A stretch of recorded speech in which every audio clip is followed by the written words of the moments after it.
Employee Housing Oversight Committee is called to order. We will begin with the Pledge of Allegiance. Allegiance to the flag of the United States of America and to the republic for which it stands, one nation, under God, indivisible, with liberty and justice for all. We'll now take a roll call of attendees. Joseph Fazio, Michelle Malashevitz. Rebecca Westover.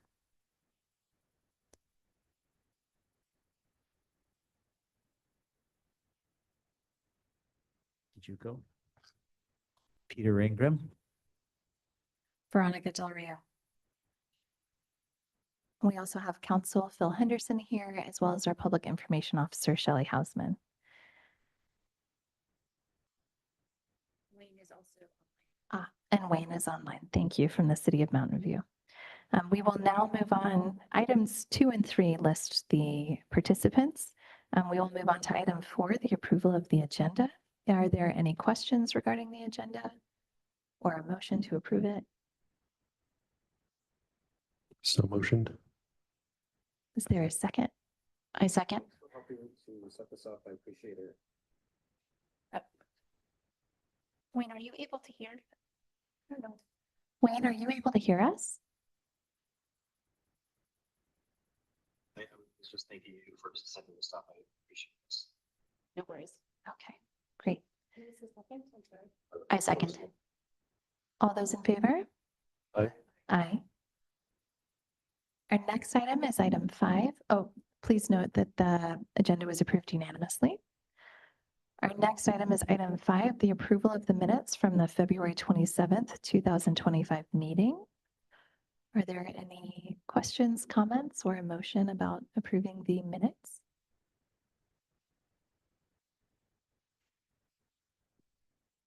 Motion to approve the minutes. Okay, we have a motion to approve the minutes. Is there a second? I second that. All those in favor? Aye. Aye. The minutes have been approved unanimously. We will now move on to item 6 for public comments. If you're a member of the public and you'd like to comment for this meeting, now is your opportunity to do so. I believe the public comments, if I'm correct, are only made in person. We do not have any members of the public here, so we will move on to our next item, which is item 7. We do not have any action items this week. So now we will move on to item 8, our informational items. We'll start with 8A, highlights from the recent employee survey.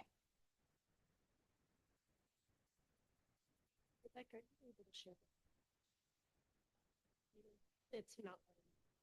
It says my computer. Let's try that. Who wants me to change my system? Yep.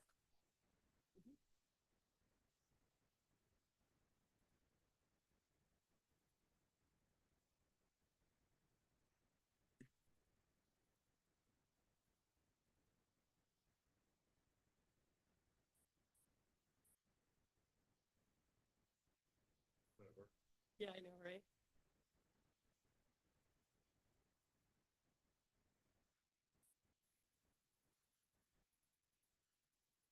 Okay, while we're waiting for that, I can get this started to talk about the highlights from the survey. So we had an employee survey about staff housing done in March. This was a refresh of previous data we had about employee housing. And so we thought that was important to make sure we do that at this time to inform our work moving forward. So we had 374 respondents, which is really good for a survey respond rate. Actually, it's almost half of our employees. So we learned a few things. Most employees, 62% live outside Mountain View, and the majority of them, that group that responded, living outside farther than the neighboring communities. And we can only probably surmise that that is possibly due to cheaper rents. because we asked about the median rents and mean rents for each of those areas. And you can see that the beyond neighboring communities at 2617. Most of our staff members, if they're renting, are currently renting 2 bedrooms, 42%, and 50% who are interested in staff housing reported that they do want to continue with a 2-bedroom apartment. And so then we talked about wanting to get information about those who say they're not interested in staff housing. So about a third say they would be generally interested, and there's a higher number, 17% who indicated a strong interest, but we still have people who have said that they're not interested. So the largest group are from the respondents is that they said they own their own home, which is 99 people. The second largest group say that they have a stable rental situation. They don't want to make a change. So that was interesting information, especially the owning your own home. I think that was a little higher than we thought it might be. And then 12 said they thought the rent was too high. So then we asked about the possibility of what the impact would be for rent and income limit adjustments. So if income limits are raised, the percentage of staff who qualify would increase, of course. So in the blue bar there, those are the people who said that they qualify for staff housing now, and we're talking about the 120% AMI. And the yellow bar is those who think that they would qualify if the AMI was raised to 150%. So that would give us some additional base of employees who might qualify for staff housing if that change is made. It's an addition of 52 people to the base number. So the next one, actually, Rebecca can go one more slide if you don't mind. Yes, so I'll just describe this one. This one's a little hard to see, but actually this is the slide that has a lot of good information in it. This kind of summarized for us that rents actually might be the main inhibitor of staff members moving in. So if you look at the blue bar, that's what respondents say what they currently pay, where they're living now. And then the yellow bar is the bit that they say that they would be willing to pay, the little extra they'd be willing to pay for each of the different types of apartments listed at the bottom. And the red bar is the difference between our current staff housing rents and what they would pay. So you can see that we have a difference to make up there. And this again is based on 120% AMI. So that's actually really good information. So current 1 to 2 bedroom rents would have to drop approximately $500 to meet staff members' high estimate of what they pay. And then the current studio rental rates would have to drop approximately $900. And then this chart on the next slide is just basically a chart that describes that information just in a little different format. But this one includes the market rent rates there at the top. There's the asking rent and then what effective market rent, which Peter, I think is with like concessions. Was that how we described that? Okay. Yeah, so you can see again, the deltas between what our rents would be and what market rents would be. And I think that's kind of the high level highlights of that survey. Are there any questions? Well, I just want to make a note. So the board got this presentation in a board meeting. I'd love just in the future for the other committee members, since they might not be watching all of our board meetings in great detail for 7 hours at a time. If we could, because this presentation was already ready, if we could include it for the other committee members ahead of time so they can look at it. But something that I noted when we talked about it at the board level was the response rate for the studios. It was a very, very small number of people who responded. So that 993 number is based on, it was something like 12 people. It's a handful of people. So Yeah. I'm cautious about trying to drop a rental rate by $1,000 because the respondents, it's such a low number. But the data overall is very, very helpful. And I would add anecdotally that looking at those responses for studios, a lot of those folks, well, of the small number that responded, had kind of different situations happening. So they weren't necessarily already renting a studio. And so that kind of made that base rent artificially low, if that makes sense. Yeah. Kelly, I'm moving my laptop a little closer to you because I think Wayne said he was having trouble here. Oh, okay. Are there any questions or discussion or things that jump out at the committee based on the survey results?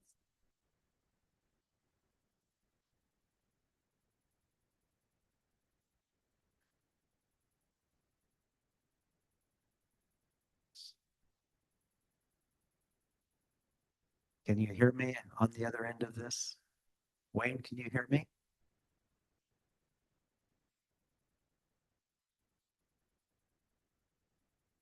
Ah,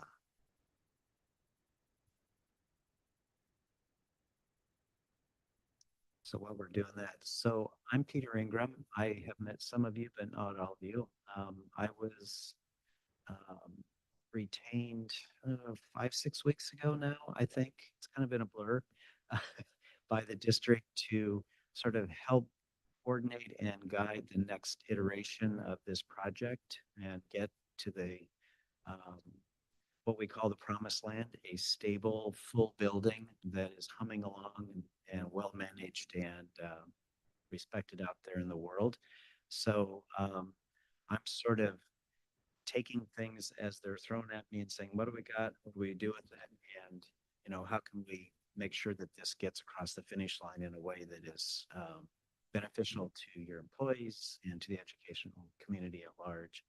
Um, it's kind of my specialty niche these days. I came out of the city world and started consulting and found that school districts, especially with employee housing, are really struggling to navigate the complexities of entitlements and planning and building permits and all that joyous stuff.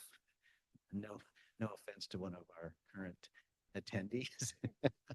And so it's been really gratifying to find a need out there for all the things that us city folks accumulate. We do that work. I also just believe deeply in affordable housing, and not that doesn't just mean for people who are low income, but pretty much everybody in this workforce needs something to change. So that's why I'm here, and I'm going to do a few of the next items. And I think as I go through these, kind of at a high level and fairly quickly, feel free to interrupt with questions or comments, especially my team colleagues who are enmeshed in this as well. So the first update is getting a nonprofit corporation formed to take responsibility for the governance of this asset, of this building and this community.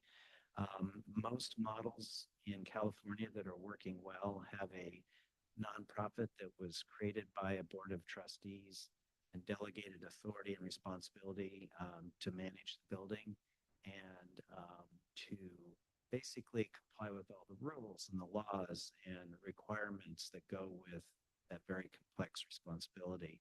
So I'm really pleased how quickly the Board of Trustees and the superintendent's team has said, well, let's just get this done.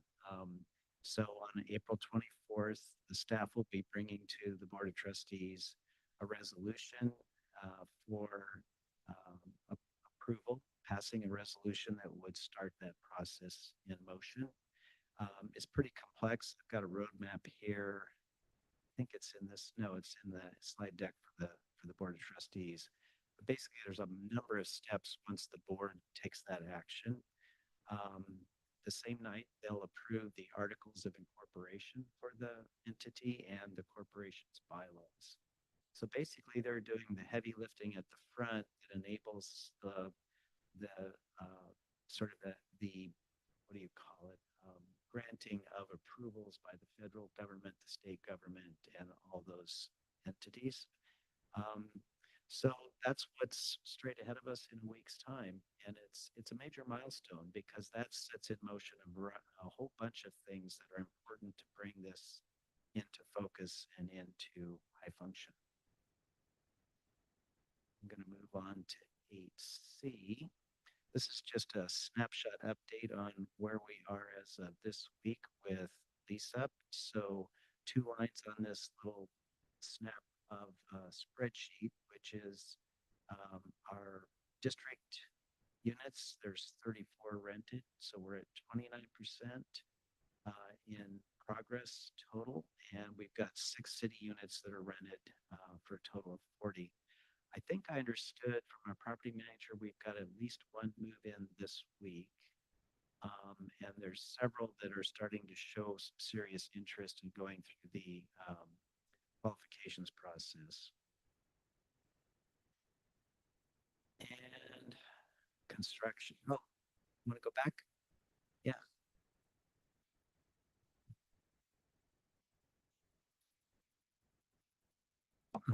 So my apologies.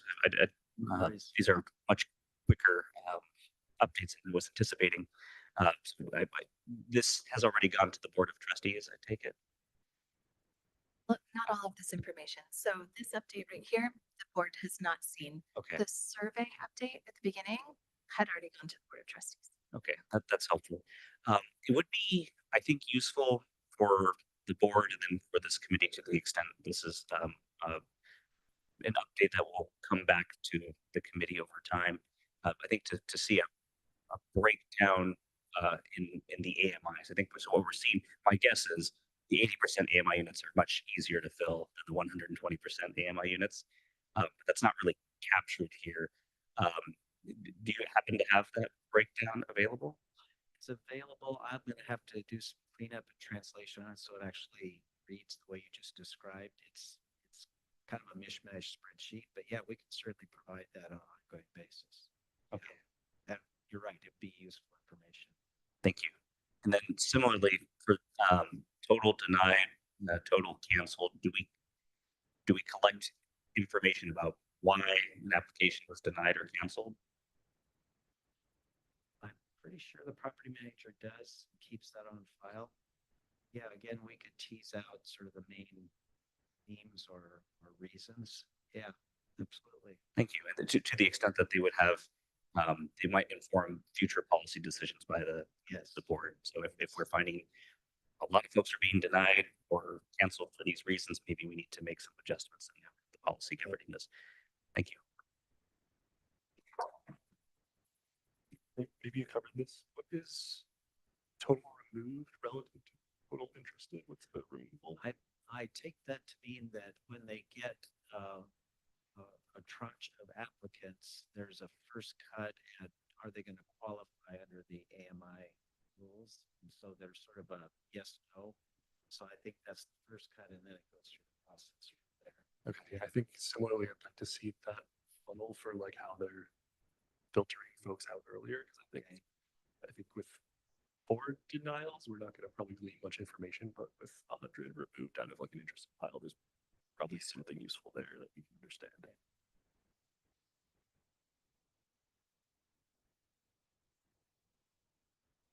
All right. So 8D is the status of construction completion. Right now, we are in the post-construction period, fondly known as the warranty period.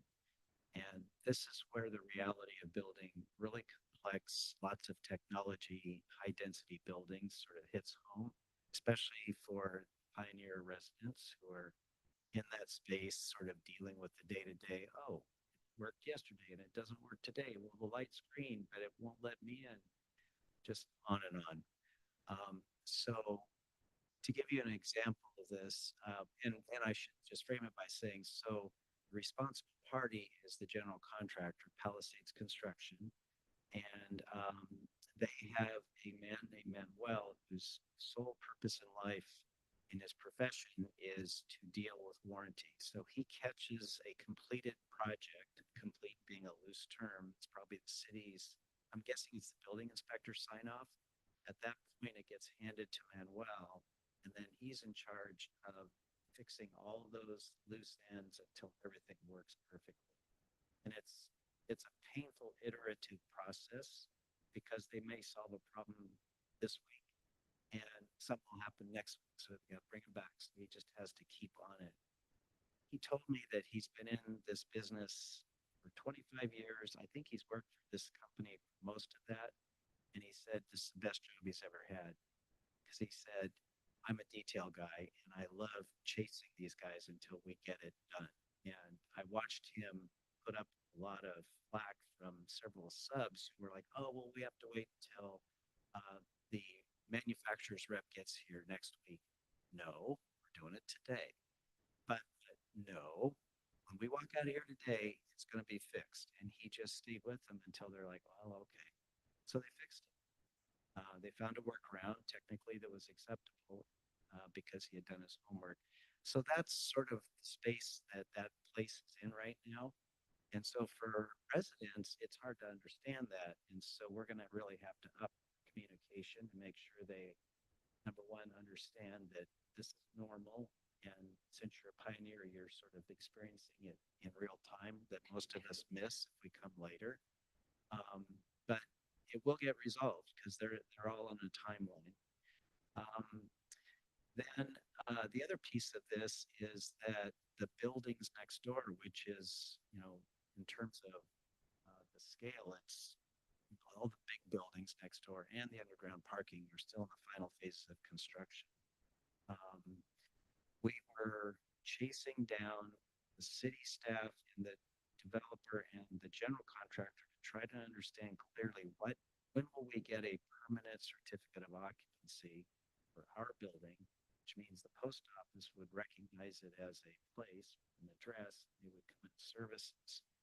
And what it says is that the building C, which is our building, is tied to the building B elevator because that takes people up and down from the parking garage next door.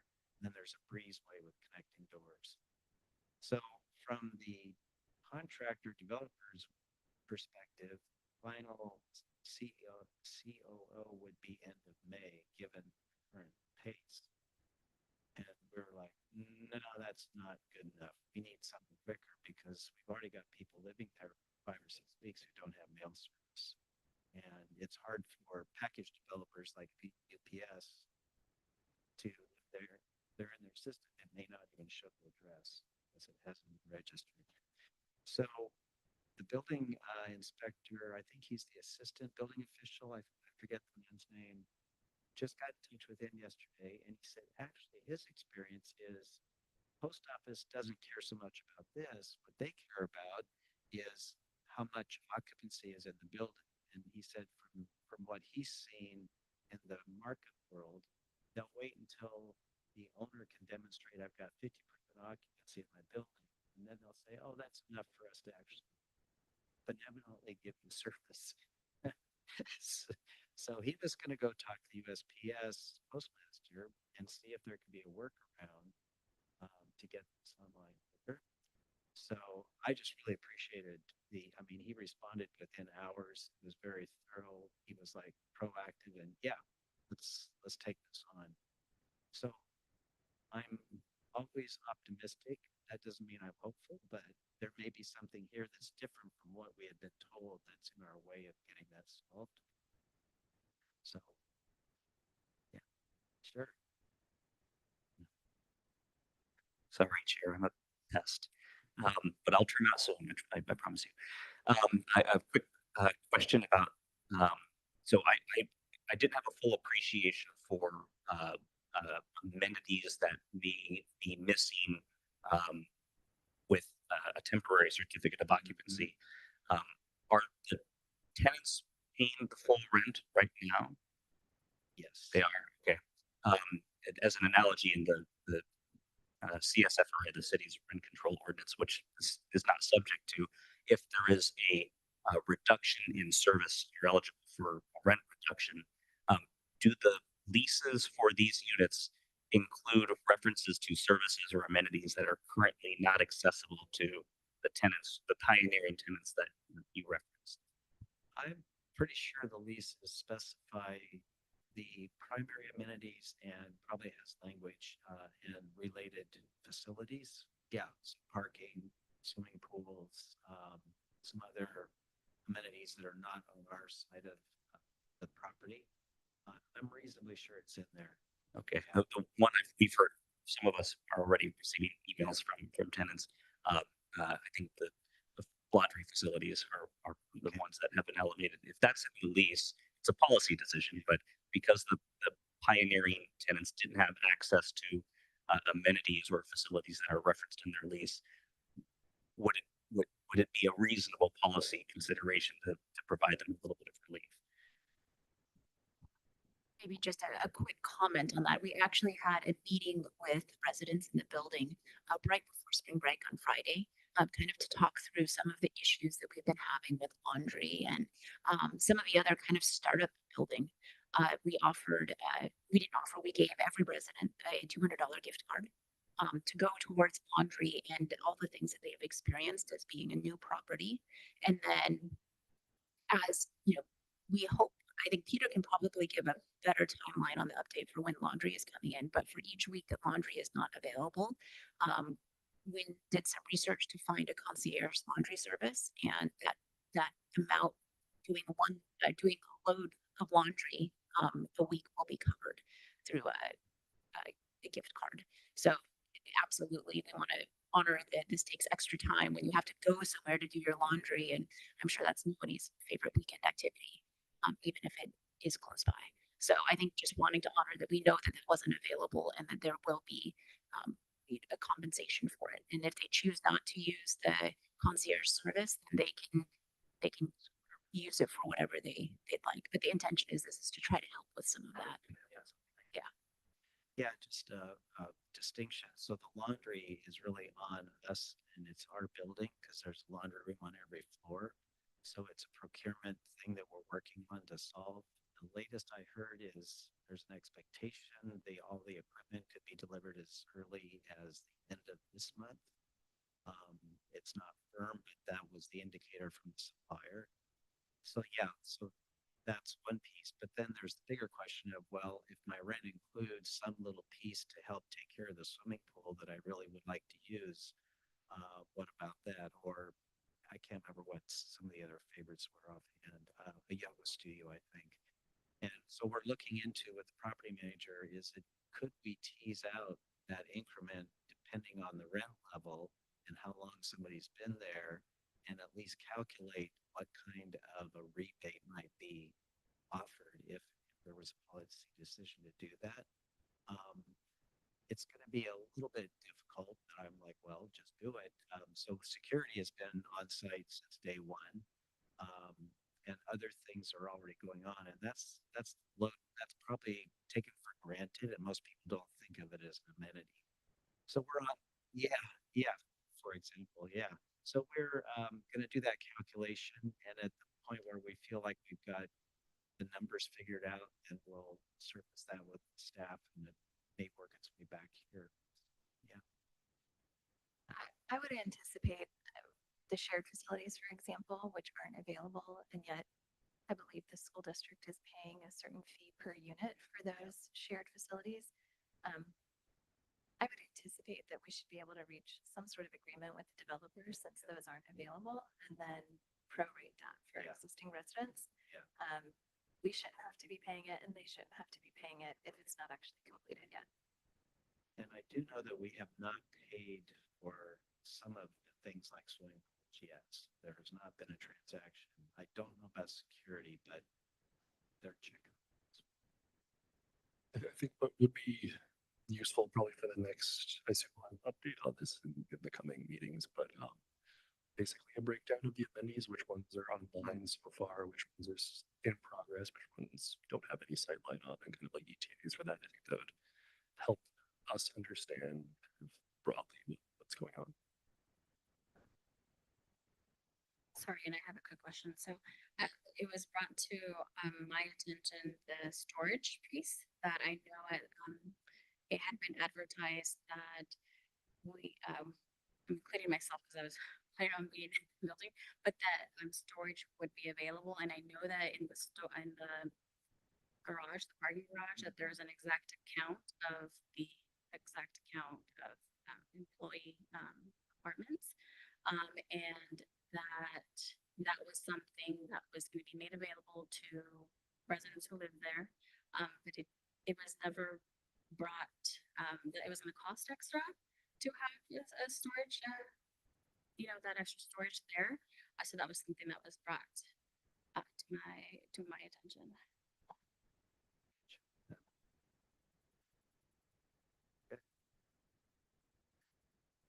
Okay.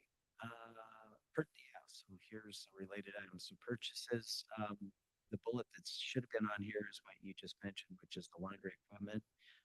Common area furniture. We've got 3 orders that are heading our direction. The first one is supposed to be scheduled by tomorrow for sometime in the next week or so.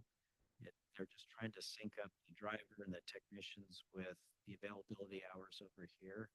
So I should have that. Tomorrow's Friday, right? Yeah, I should have it by the end of the week. The first order is lots of nice furniture for the bigger common areas that are the most passed through or used.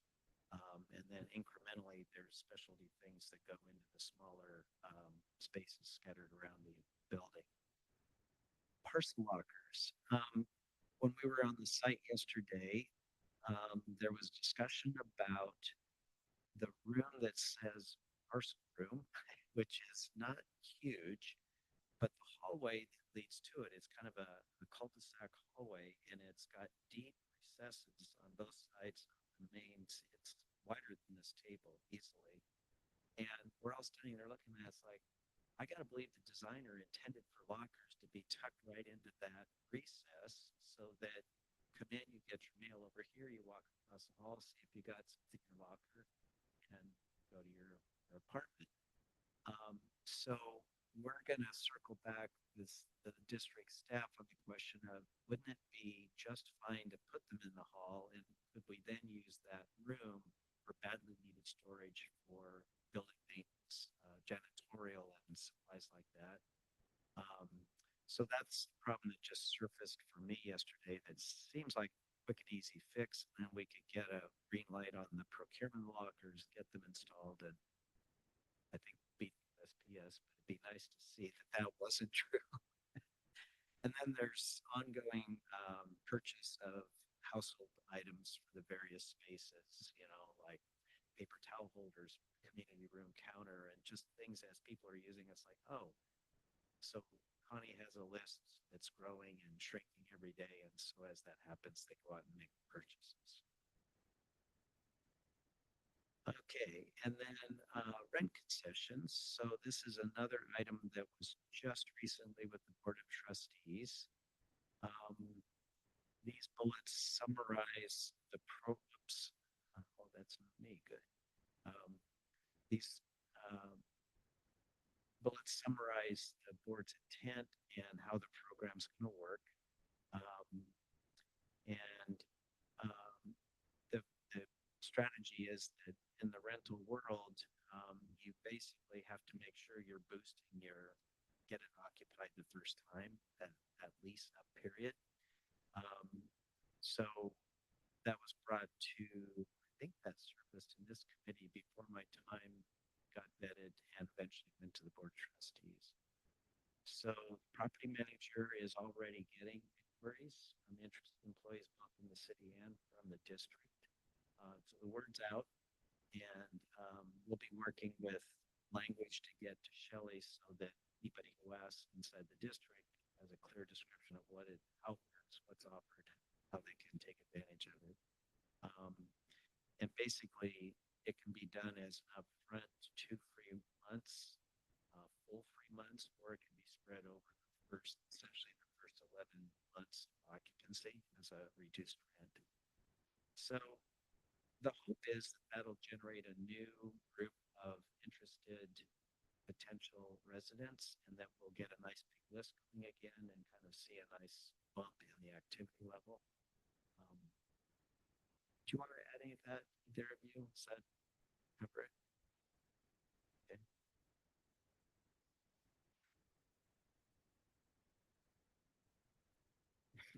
So thank you for that update. A quick clarifying question. I think we talked about it in the last meeting, but my memory is very poor.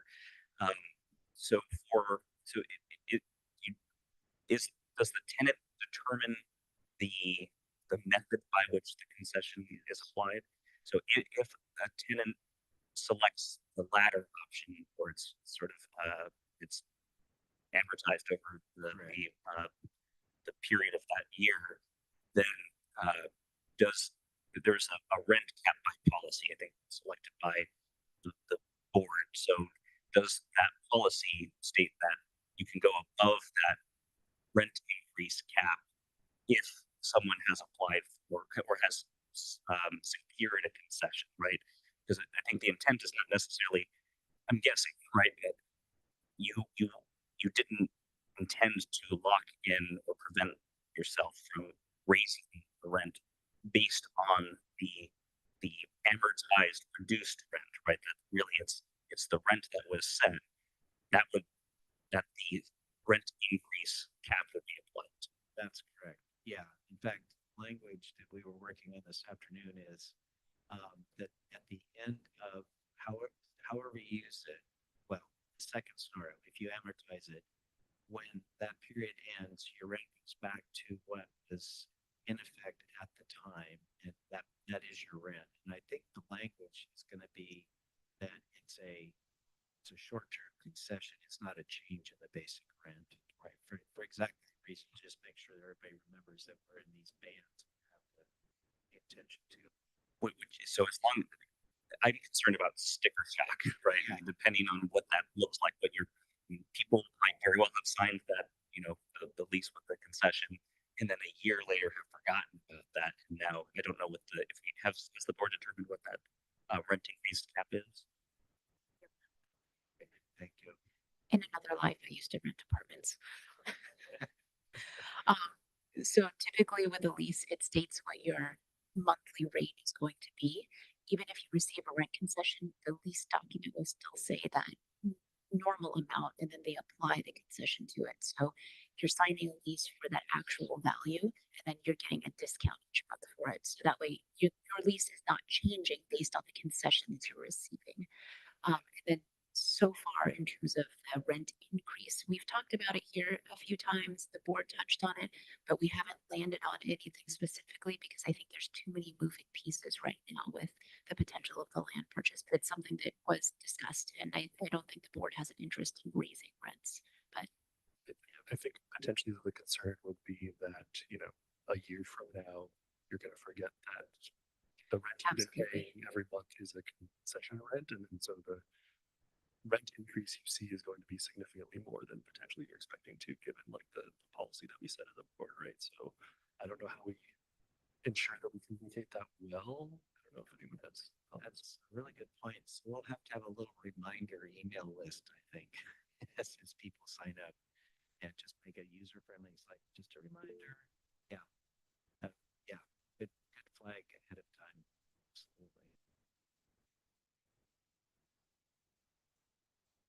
Or maybe, quarterly.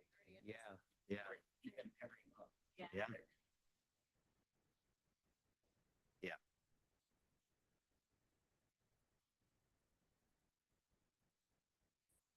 I think you're on mute, Wayne. Or maybe. Maybe it's the answer.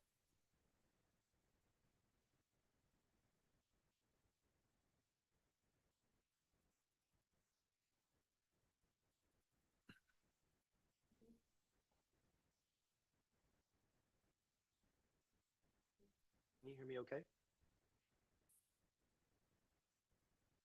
Okay, great. Yeah, I just had a quick question whether the concessions, does that extend to the city staff or city staff part of the next 40? Yes, it does. Yes. I think Wayne has a delay because he's listening in on YouTube.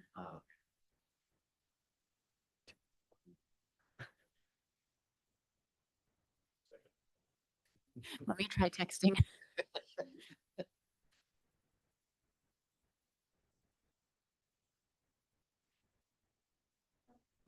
He got it. Okay. The squirrels ran fast. Okay, any other comments or questions on the rent concession item? Thank you all. That's really helpful. He's just thinking ahead about being good in place and making sure people with busy lives remember the important things. That's great. Something I want to add, if it's okay, in mind with the concessions, especially if people are at the high part of that 80% AMI, I also think that's something we want to forewarn them. Like, hey, just so you know, when this is up, like, you might be bumped to the next category because as we've seen, that's going to be an extra $1,000 plus rent. And that really puts someone in a bad situation. Good. And so I think that's something else for making email list of reminders for people who have the concessions. I think that'd be another really mindful and respectful way to hopefully ease that transition. Thank you. we should in theory know, given Steph Column, who that's going to impact. Is there some prior art in like how other affordable housing developers deal with this, right? Because that's probably a relatively common occurrence where folks will Yeah, graduate out of the bands, right? So how do, I think we could just simply get a hold of Jefferson Union High's property manager, um, and see, like, they've got 3 years of experience now. They've got only 10% of their units are deed restricted, but they still spend time making sure they get that all lined up. And when we were there on a visit recently, they did talk about that challenge of that compaction. And, real world does this, but these bands sort of lock you into a different reality. Yeah. Okay, I think the next.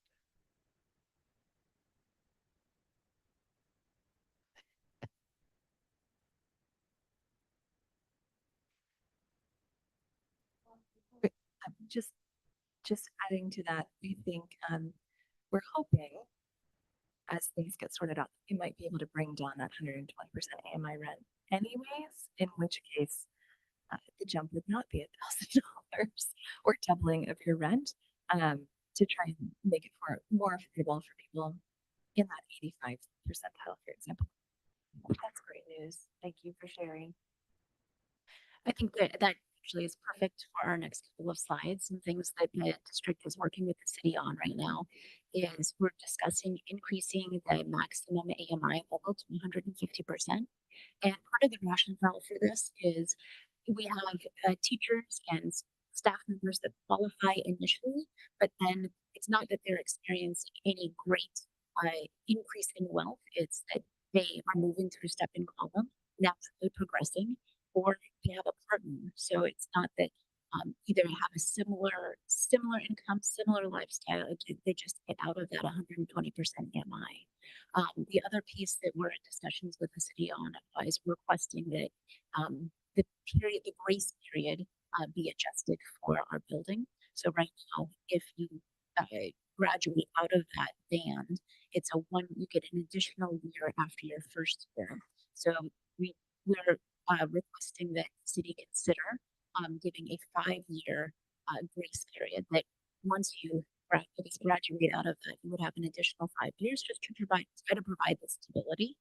So we have stable staff within the district as well. That's great news. Thank you for sharing. would this be recasting the 120% AMI limit to 150, or would it be a separate band, or is it This would be readjusting it to 150%. okay? And then I think sometimes there's a misconception that the band with 120% versus 150% would lower or increase the rent. So we would be what we're hoping to try to do is increasing the AMI level. So more people would qualify and be able to stay within that band, but we wouldn't want to increase the cost of the rent so that the two are not directly linked. I think if we were right on cost and charging, there are allowable limits for rent for the AMI levels, but right now, even at 120%, we're nowhere near where we could be charging. So our goal again is not to charge more. We would increase the AMI level, keep rents where they are, and hopefully even maybe reduce them.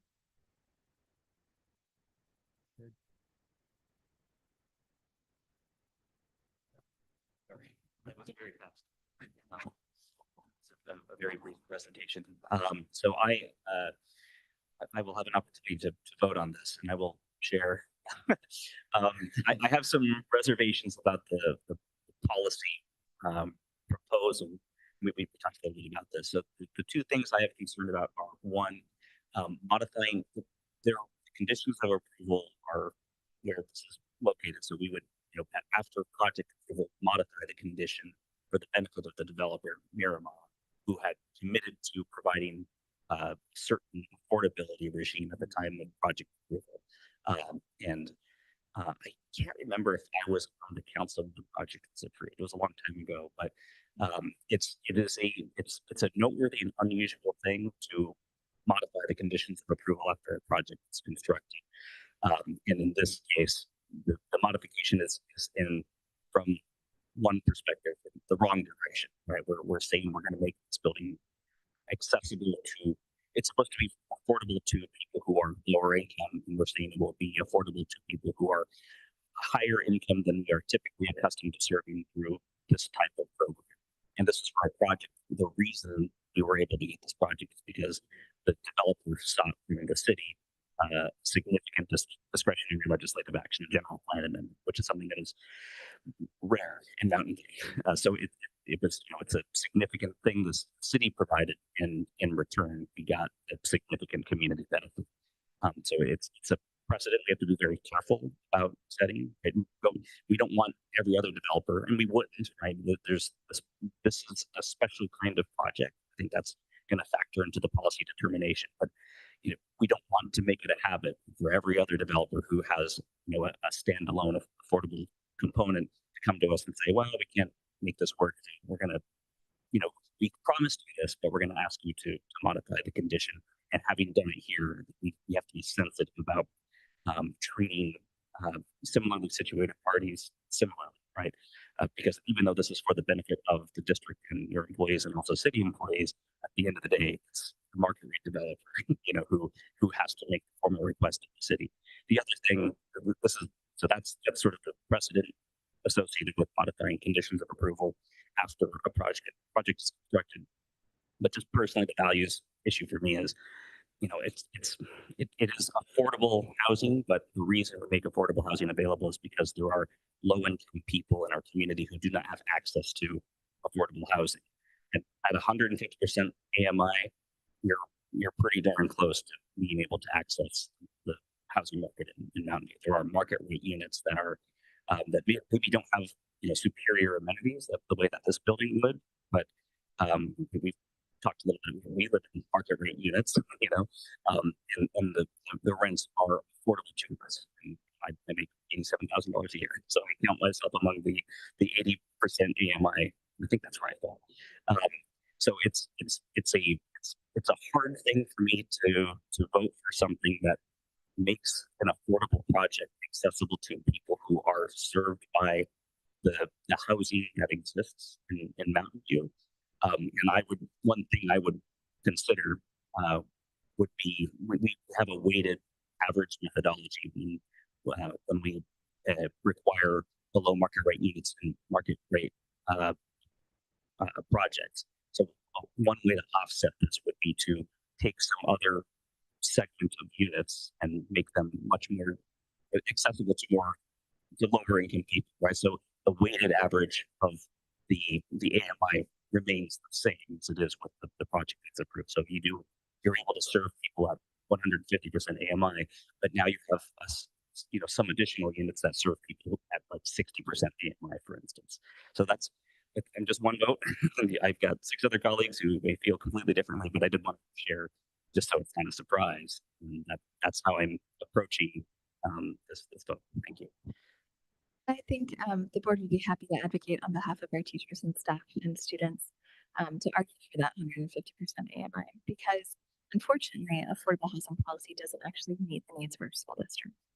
We had a public records request not too long ago, pulling all of the communications with the developer going back to 2018, which was before I was on the board. And in fact, we have no one on the board now who was part of the negotiations process for this project when it first came before the city as a gatekeeper project. And it's fascinating because city staff, including Dan Rich, who is the city manager, Wayne, who was on here with us today, the developer, and then our superintendent were deeply involved in the negotiations in order to meet the gatekeeper process that fall. And I don't think there was a good understanding of what the district's needs would actually be. In fact, I think it benefited the developer and the city, but not necessarily the school district in the way that it should have, which is why we're having to address this at this point. And I think it behooves the city to approve the adjustment, because at the end of the day, these are people who are serving your children. It's all of our children whose needs are being met by trying to attract and retain these employees. So even though someone might be able to find a market rate rent at 150% AMI elsewhere, we're competing against other school districts and jurisdictions for those employees as well. So for example, the Mountain View Los Altos High School District pays, I think they have the highest or second highest teacher pay in the entire state. And we are competing with them to get qualified teachers for our middle school, single subject credential teachers. And so having this housing accessible it's not just about it being affordable, it's about it being an attraction and retention tool as well, to have high quality staff and to keep them.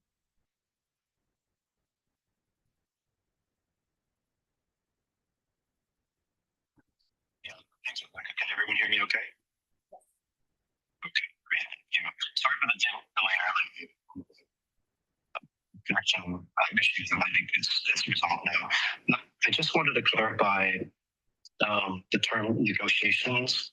The city, in terms of working with the project, provides requirements of what the BMR program requires and is providing how a developer might be able to comply with those options. So just to articulate it from the city's perspective, we are not engaging with the developer or the school district from a negotiations perspective, but providing requirements that the BMR program would need to be satisfied. This project was a BMR alternative mitigation. And so the conversations that we would be having at the time is what it would mean from a moderate income perspective, what the AMI levels would be, and what that would entail at 120% AMI. So I just wanted to offer the city's role in this project and the information that we would provide, and that may be different than the term negotiations. So I just wanted to provide some information from the city's role in the process that occurred with this project going through the entitlement process. Thank you, Wayne. That's a helpful clarification. I recommended you the 1,500 pages of reading of the 2018-2019 communications regarding this project, which includes notes from the meetings between the city, the developer, and the school district.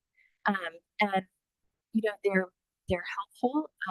They're very concerning to me as a trustee because our superintendent was not there with any type of representation in those meetings. He was representing the school district alone, which I don't think was a good idea. And now we're looking at state legislation that's being recommended to provide pre-development funding for school districts so they can hire experts like Peter we have here now to go into those conversations, help advocate for school districts who are not typically housing developers, right? The things you learn from public records from before you are a trustee are fascinating. But that being said, it's very interesting reading because there was a lot of discussion around the city wanting the proposed units to pencil out as well. They wanted to make sure the rents would stay in the ground lease and seem to be involved in those discussions. But I can also leave that for our staff and lawyers to debate over. So it was a complex process. Although, yeah, all of this was far before my time, so but I would be concerned if, effectively we were disincentivized from paying our staff well because they will no longer qualify for this. And, we want to be able to attract teachers. We want to attract other staff that we have and make sure that we pay them competitively. And if then,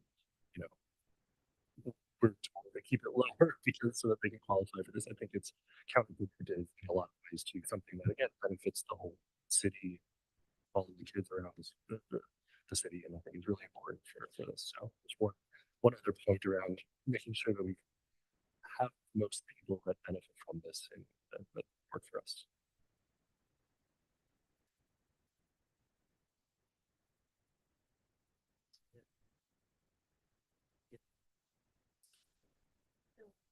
Yes, so this next one is just maybe an update on next steps. So Board of Trustees is continuing to negotiate with the landowner MVO on the possible purchase of the land.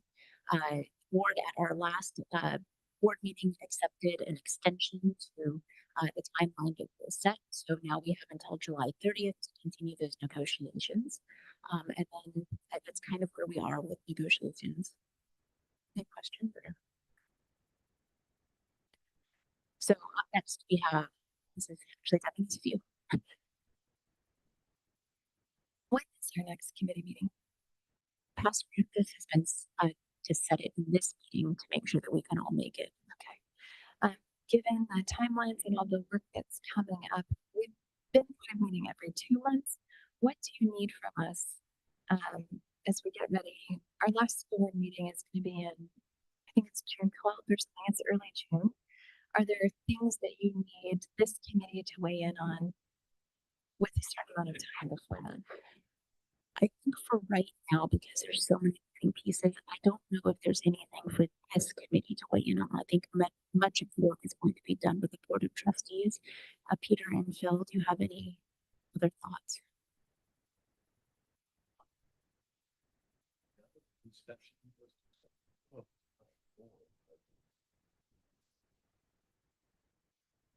Yeah, I mean, there's a lot of work that will happen after the board considers the 5031's 50. Thank you. Easy for me to say. On the 24th, then it'll just be heads down behind the scenes, just chasing stuff. So we won't need anything on that.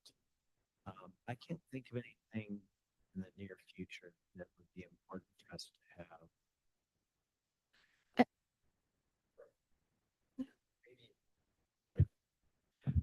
Perhaps after we hear back from the city on the 150% and the grace period, that might be, is that there might be some decisions to be made at that instance.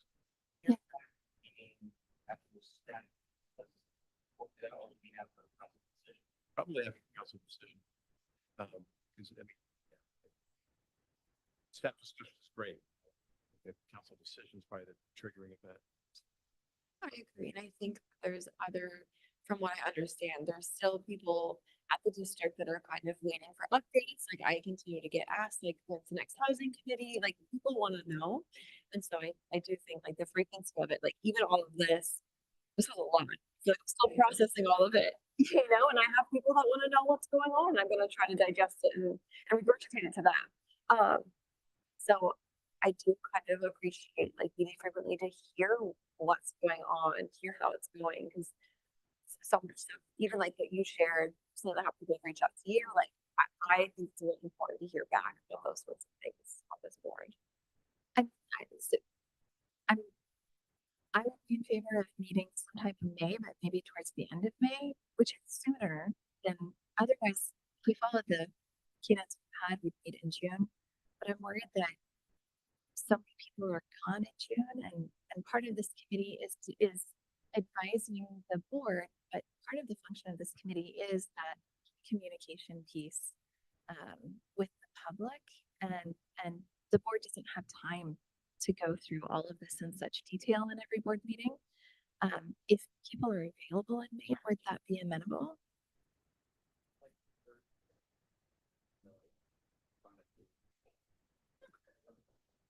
We forgive you, Lucas. It's okay. The 29th is a board meeting. The 22nd, I believe, is available.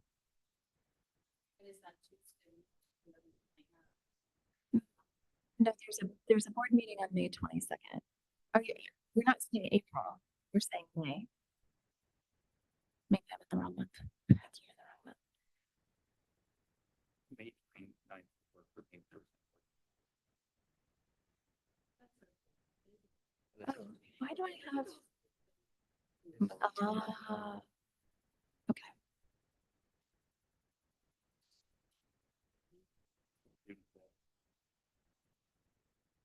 Oh, that would be unpleasant. So the 22nd then? Of Is May? there a reason not to do 15th or? I'm out of town the Oh, 15th. sorry. The California School Boards Association Board of Directors meets. So.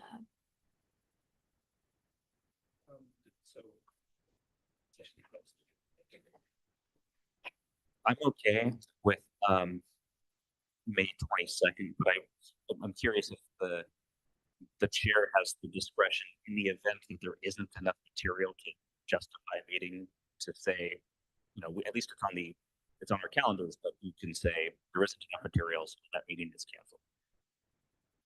I think I would rely on staff for that. If there is a recommendation and a rationale, I think staff could communicate it to the committee.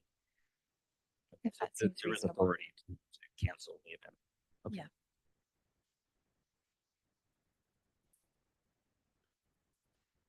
Okay, so it seems like we're gonna shoot for May 22nd. If there is nothing actionable, but it's still possible to give some pertinent updates to the community, that would be great.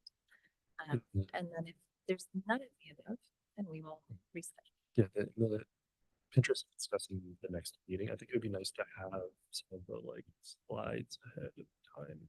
Because I think then we could send you questions so that we don't have to go through here, request more information, and then kind of come back around. I think that'd be pretty useful for me. I completely agree. I feel a little bit intimidated. But yeah, it's my first board ever, guys, so. Yeah.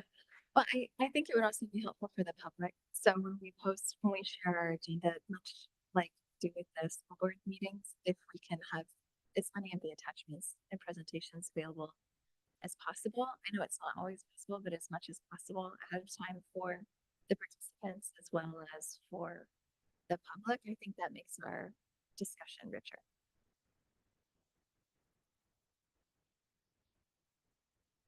All right, on that, we will adjourn this. Just- oh, In the event that the May 22nd meeting is canceled, I did want to express appreciation for the staff for guiding us through. And Peter, I think the board made a good, if you are responsible for him, good job.